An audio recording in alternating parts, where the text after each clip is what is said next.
Hello, Shashi. Where are you? We are all waiting for you.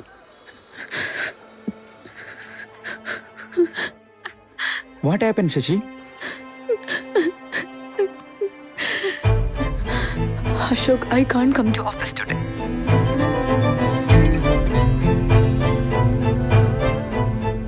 Oh my God. വെറുതെ ഇങ്ങനെ കരയാതെ ആ സമാധാനായിട്ടിരിക്കെ. Phone കിട്ടുന്നവരെ ശിവയുടെ അടുത്ത് തന്നെ നിൽക്ക്. തീർച്ചയായിട്ടും കിട്ടും. എന്ത് ആവശ്യമുണ്ടെങ്കിലും ചോദിക്കാൻ പഠിക്കരുത്. I will help you, Sasi. Take care.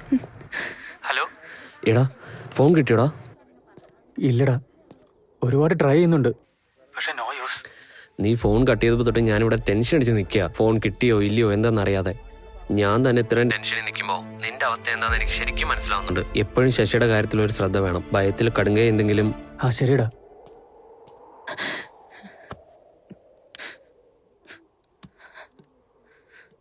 നീ കുറച്ച് വെള്ളം കുടിക്ക്.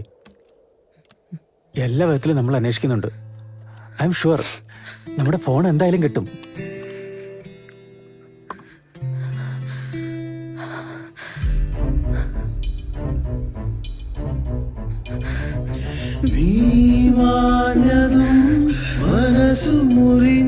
ഇനി എങ്ങനെങ്കിലും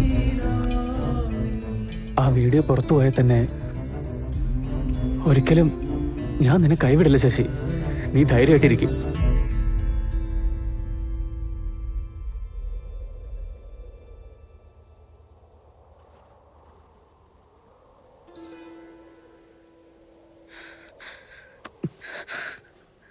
ശിവ, എനിക്കെന്തോ നീ അറിഞ്ഞോണ്ട് ആ വീഡിയോ എടുത്ത് വെച്ച് എന്നെ ബ്ലാക്ക്മെയിൽ ചെയ്യുമെന്ന് സംശയമുണ്ട്.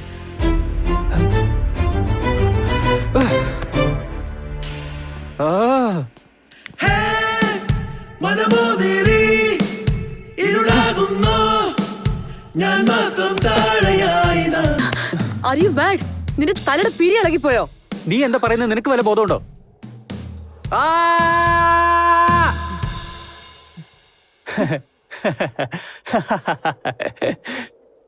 ഞാൻ നിന്നെ ബ്ലാക്ക്മെയിൽ ചെയ്യുന്നെന്നാണോ പറയുന്നത്? ഞാൻ എന്തിനെന്ത് ചെയ്യണം? നിന്റെ സൗന്ദര്യം കണ്ടിട്ടാണോ? ഞാൻ കാണാത്തതൊന്നുമല്ലല്ലോ. അതോ നിന്റെ പണം കണ്ടിട്ടാണോ? അതോ എനിക്ക് ഇല്ലാത്തൊന്നുമല്ല. നീ വിചാരിക്കുന്നൊന്നും ശരിയല്ല. നിന്നോടുള്ള സ്നേഹം അടുപ്പൊക്കെ പോയി ഇപ്പൊ എനിക്ക് നിന്നോട് ദേഷ്യ. നിന്നെ കൊല്ലാനുള്ള ദേഷ്യം വന്നപ്പോഴൊക്കെ അത് ചെയ്യാതെ ഞാൻ നിന്നെ കൂടുതൽ ഇഷ്ടപ്പെട്ടിട്ടേ ഉള്ളൂ. അതാ ഞാൻ. നീ എന്നെ വേണ്ടാന്ന് പറഞ്ഞപ്പോഴും നിന്റെ പിറകെ വേണം വേണം എന്ന് പറഞ്ഞ് ചുറ്റിക്കറങ്ങിയത് ഞാനല്ലേ? ആ എന്നെ ചെരുപ്പൂരി അടിക്കാ വേണ്ടത്. വൈകുന്നേരത്തിനുള്ളിൽ ആ ഫോൺ എങ്ങനെയെങ്കിലും ഞാൻ കണ്ടുപിടിച്ചിരിക്കും. എന്നിട്ട് നിന്റെ അടുത്ത് നിന്ന് തന്നെ ആ വീഡിയോ ഡിലീറ്റ് ചെയ്ത് ഞാൻ നിന്റെ ലൈഫിൽ നിന്ന് പോയിക്കോളാം. അതുവരെ നീ എന്നോട് ഒന്നും പറയണ്ട. കൊല്ലാതെ കൊന്നുകളയും ഞാൻ. കൊല്ലാതെ കൊന്നുകളയും.